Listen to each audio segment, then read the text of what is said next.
Tanong ni Leonidas Magbanwa. Sir, tanong lang po, sa 12 kilo po ba na nagagawa na pandesal, ilan po ba ang ilalagay na yeast? Nakadepende po ba ito sa brand ng harina na gamit? Ang gamit ko po kasing harina ay Windmill First Class. Tanong ko din po kung ilang ml ng tubig. Salamat po sana at mapansin. Okay, ito nanggagaling sa ating YouTube channel, ano? Sa inyong tanong, sa ating 12 kilos na flour, bibigyan ko kayo ng timpla sa 1 kilo. Okay? Ang inyong tanong lang naman, yes.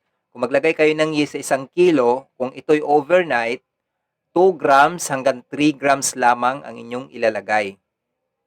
5 p.m. gagawin, isasalang natin ng 4:30 to 5 a.m. Okay?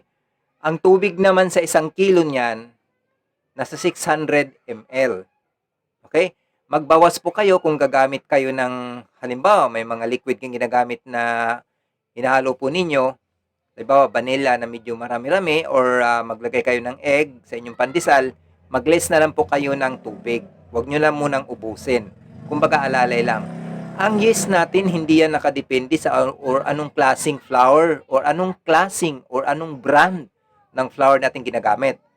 Kailangan talaga, kailangan talaga yan, imamatch natin doon kung gusto ba nating mabilisan or gusto ba nating overnight procedure. Kasi karamihan din kasi sa pandesal, overnight procedure kasi niluluto nila yan umaga na. Ginagawa ng, ang iba nga, gumagawa pa nga ng alas 4, alas 3. Diyan na kayo mag-a-adjust ng paglagay ng yeast.